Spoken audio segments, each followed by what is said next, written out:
الحمد لله الذي أنزل على عبده الكتاب ولم يجعل له عوجا قيما لينذر بأسا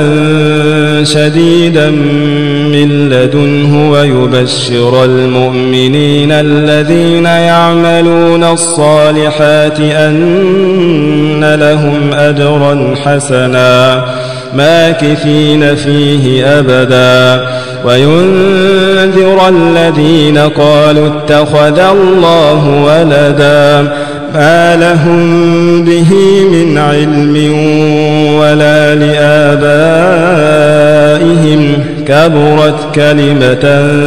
تخرج من أفواههم إن يقولون إلا كذبا فلعلك باخع نفسك على آثارهم إن لم يؤمنوا بهذا الحديث أسفا إنا جعلنا ما على الأرض زينة لها لنبلوهم أيهم أحسن عملا وإنا لجاعلون ما عليها صعيدا جرزا أم حسبت أن أصحاب الكهف والرقيم كانوا من آياتنا عجبا إذ أوى الفتية إلى الكهف فقالوا ربنا آتنا من لدنك رحمة وهيئ لنا من أمرنا رشدا فضربنا على آذانهم في الكهف سنين عددا ثم بعثناهم لنعلم أي الحزبين أحصى لما لبثوا أمدا نحن نقص عليك نبأهم بالحق إنهم فتية آمنوا بربهم وزدناهم هدى وربطنا على قلوبهم إذ قاموا فقالوا ربنا رب السماوات والأرض لن ندعو من دونه إلها لقد قلنا إذا شططا هؤلاء قومنا اتخذوا من دونه آلهة لولا يأتون عليهم بسلطان بين فمن أظلم ممن افترى على الله كذبا وإذ اعتزلتموهم وما يعبدون إلا الله فأووا إلى الكهف ينشر لكم ربكم من رحمته ويهيئ لكم من أمركم مرفقا وترى الشمس إذا طلعت تزاور عن كهفهم ذات اليمين وإذا غربت تقرضهم ذات الشمال وهم في فجوة منه ذلك من آيات الله من يهد الله فهو المهتد ومن يضلل فلن تجد له وليا مرشدا وتحسبهم أيقاظا وهم رقود ونقلبهم ذات اليمين وذات الشمال وكلبهم باسط ذراعيه بالوصيد لو اطلعت عليهم لوليت منهم فرارا ولملئت منهم رعبا وكذلك بعثناهم ليتساءلوا بينهم قال قائل منهم كم لبثتم قالوا لبثنا يوما أو بعض يوم قالوا ربكم أعلم بما لبثتم فابعثوا أحدكم بورقكم هذه إلى المدينة فلينظر أيها أزكى طعاما فليأتكم برزق منه وليتلطف ولا يشعرن بكم أحدا إنهم إن يظهروا عليكم يرجموكم أو يعيدوكم في ملتهم ولن تفلحوا إذا أبدا وكذلك أعثرنا عليهم ليعلموا أن وعد الله حق وأن الساعة لا ريب فيها إذ يتنازعون بينهم أمرهم فقالوا بنوا عليهم بنيانا ربهم أعلم بهم قال الذين غلبوا على أمرهم لنتخذن عليهم مسجدا سيقولون ثلاثة رابعهم كلبهم ويقولون خمسة سادسهم كلبهم رجما بالغيب ويقولون سبعة وثامنهم كلبهم قل ربي أعلم بعدتهم ما يعلمهم إلا قليل فلا تمار فيهم إلا مراء ظاهرا ولا تستفت فيهم منهم أحدا ولا تقولن لشيء إني فاعل ذلك غدا إلا أن يشاء الله واذكر ربك إذا نسيت وقل عسى أن يهديني ربي لأقرب من هذا رشدا ولبثوا في كهفهم 300 سنين وازدادوا 9 قل الله أعلم بما لبثوا له غيب السماوات والأرض أبصر به وأسمع ما لهم من دونه من ولي ولا يشرك في حكمه أحدا واتل ما أوحي إليك من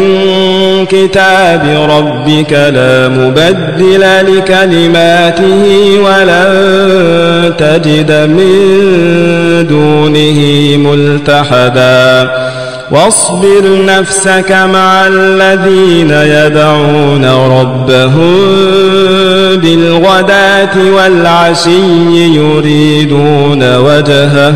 ولا تعد عيناك عنهم تريد زينة الحياة الدنيا ولا تطع من أغفلنا قلبه عن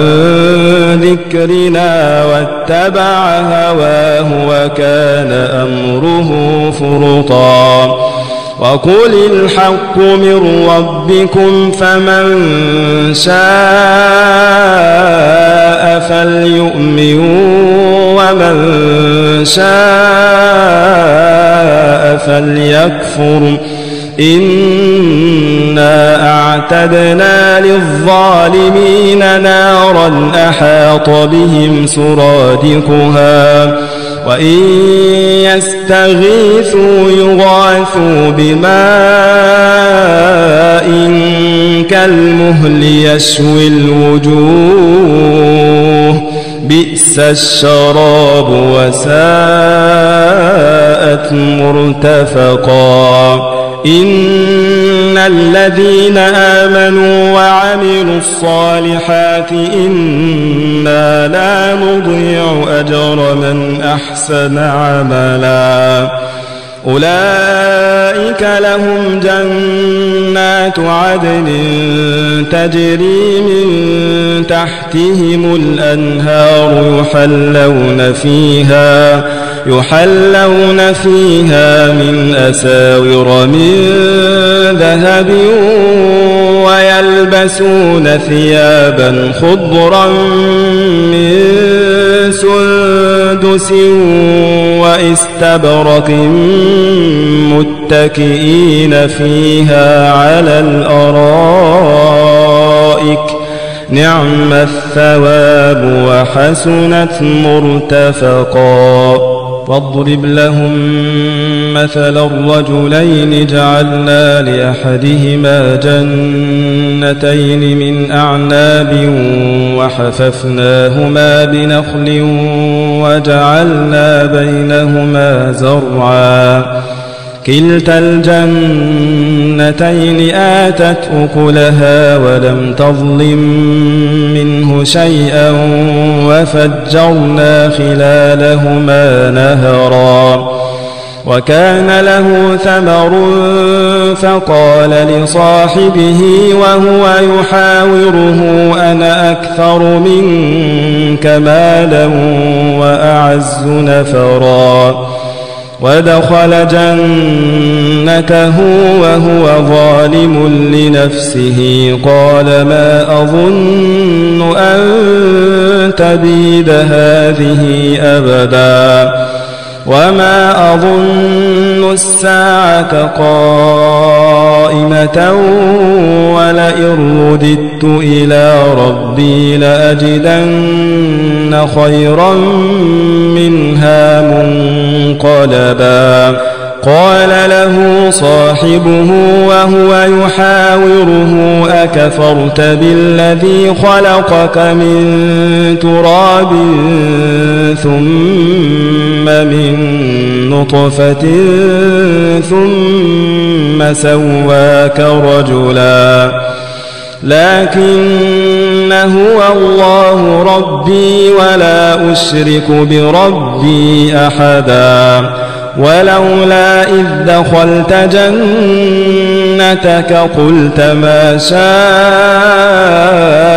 الله لا قوة إلا بالله إن ترني أنا أقل منك مالا وولدا فعسى ربي أن يؤتيني خيرا من جنتك ويرسل عليها حسبانا من السماء فتصبح صعيدا زلقا أو يصبح ماؤها غورا فلن تستطيع له طلبا وأحيط بثمره فأصبح يقلب كفيه على ما أنفق فيها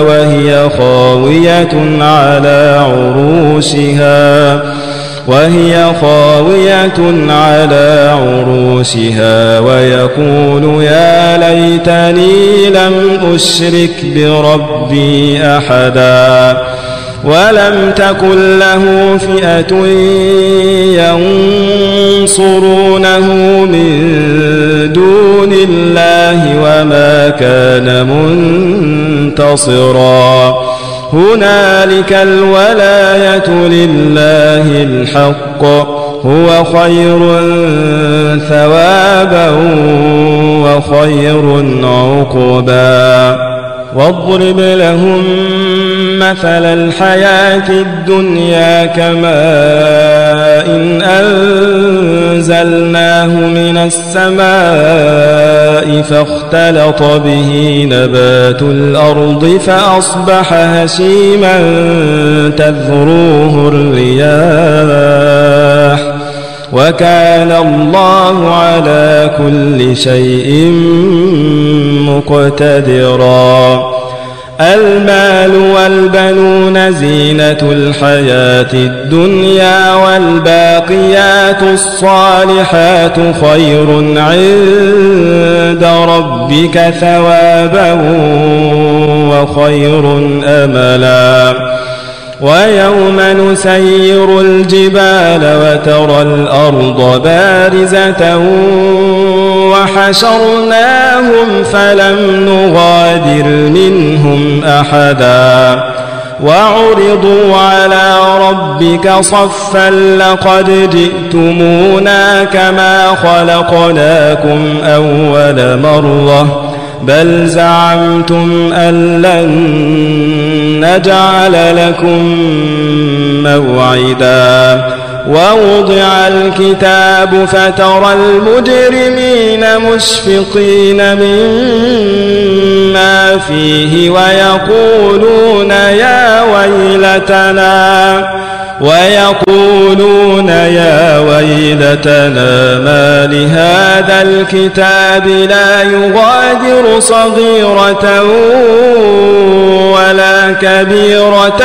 إلا أحصاها ووجدوا ما عملوا حاضرا ولا يظلم ربك أحدا. وإذ قلنا للملائكة اسجدوا لآدم فسجدوا إلا إبليس كان من الجن ففسق عن أمر ربه أفتتخذونه وذريته أولياء من دوني وهم لكم عدو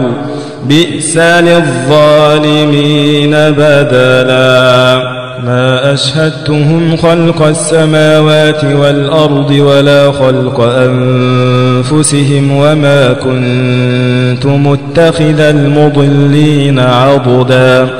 ويوم يقول نادوا شركائي الذين زعمتم فدعوهم فلم يستجيبوا لهم وجعلنا بينهم موبقا. ورأى المجرمون النار فظنوا أنهم مواقعوها ولم يجدوا عنها مصرفا. ولقد صرفنا في هذا القرآن للناس من كل مثل وكان الإنسان أكثر شيء جدلا. وما منع الناس أن يؤمنوا إذ جاءهم الهدى ويستغفروا ربهم إلا أن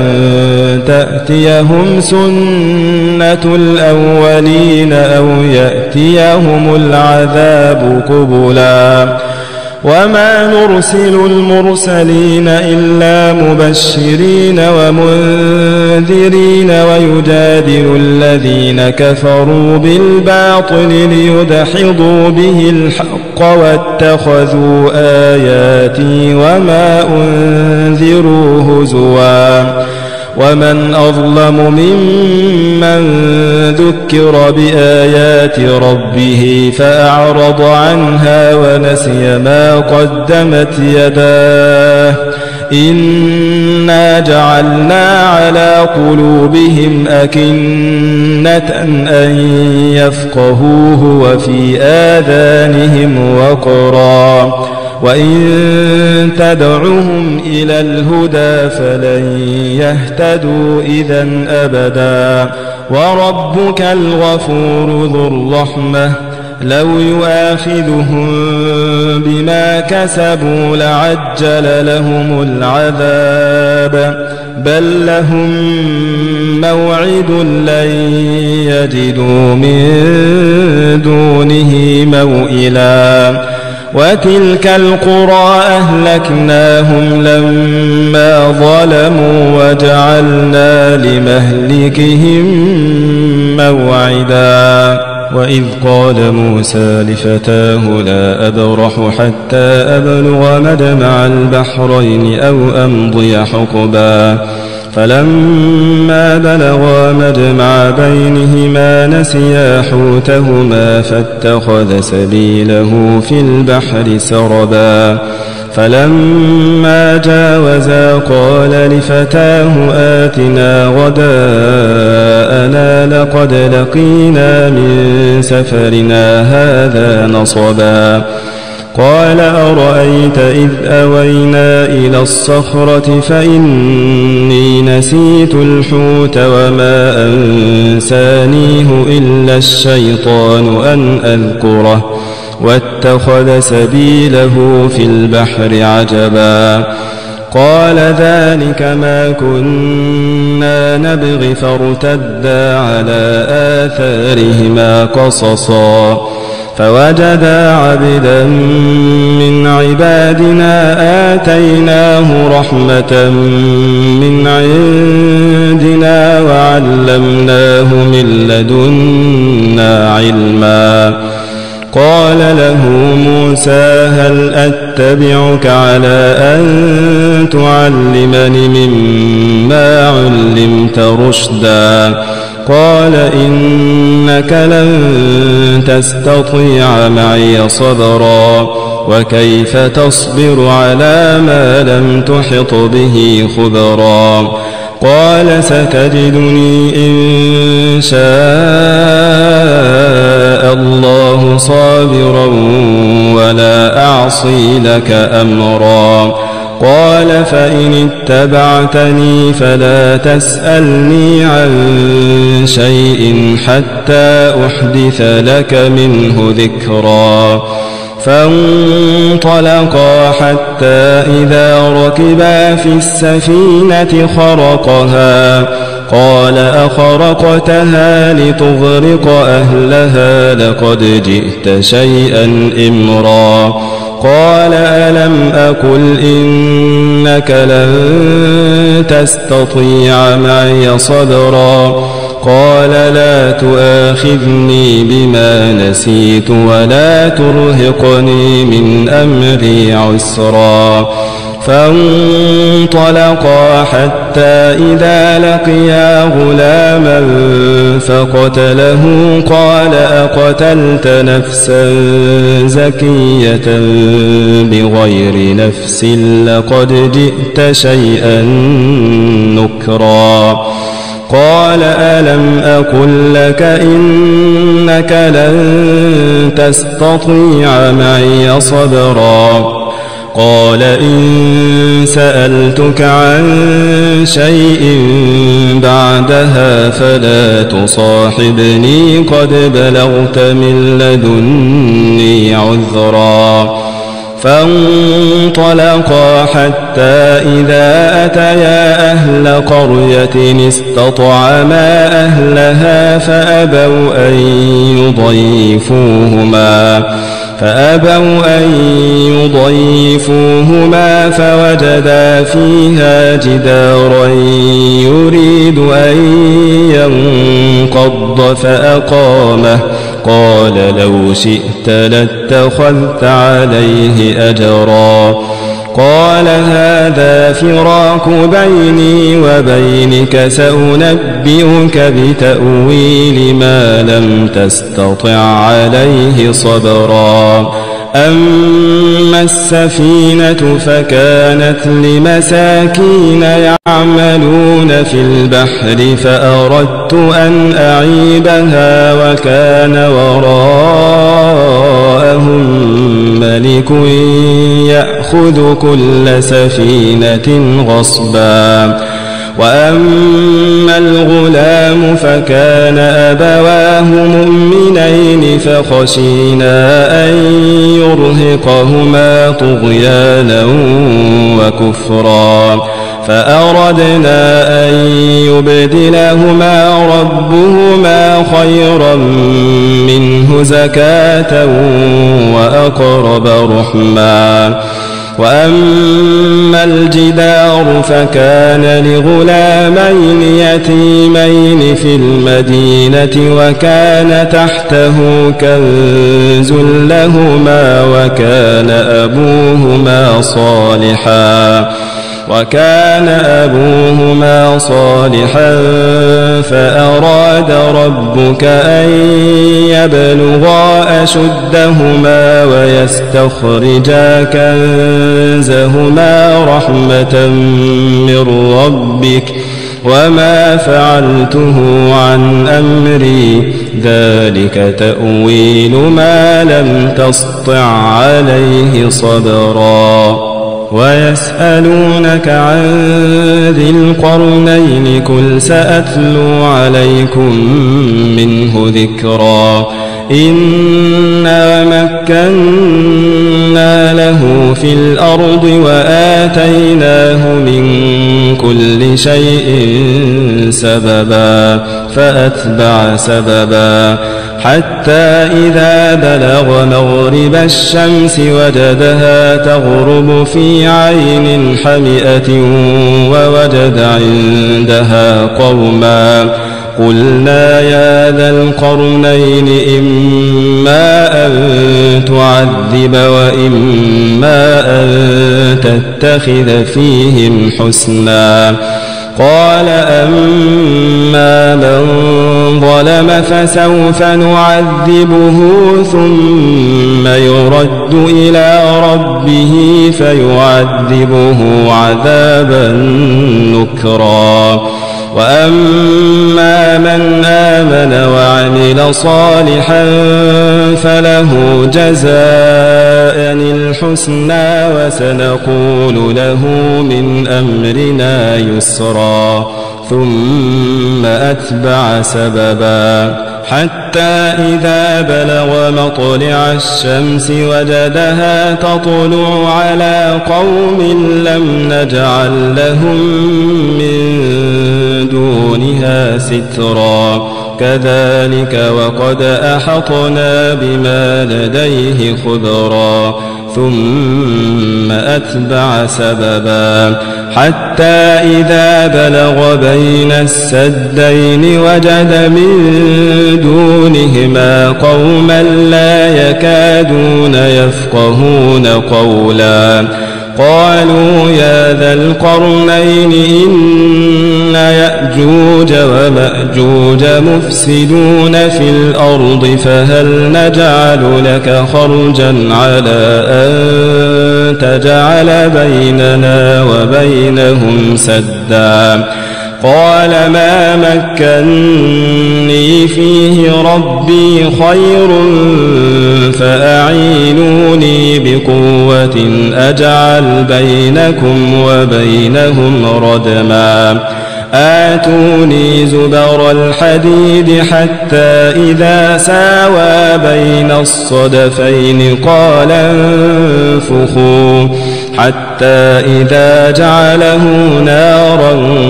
قال آتوني أفرغ عليه قطرا فما استطاعوا أن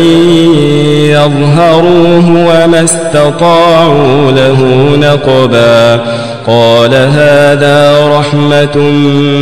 من ربي فإذا جاء وعد ربي جعله دكاء وكان وعد ربي حقا وتركنا بعضهم يومئذ يموج في بعض ونفخ في الصور فجمعناهم جمعا وعرضنا جهنم يومئذ للكافرين عرضا الذين كانت أعينهم في غطاء عن ذكري وكانوا لا يستطيعون سمعا أفحسب الذين كفروا أن يتخذوا عبادي من دوني أولياء إنا أعتدنا جهنم للكافرين نزلا قل هل ننبئكم بالأخسرين أعمالا الذين ضل سعيهم في الحياة الدنيا وهم يحسبون أنهم يحسنون صنعا أولئك الذين كفروا بآيات ربهم ولقائه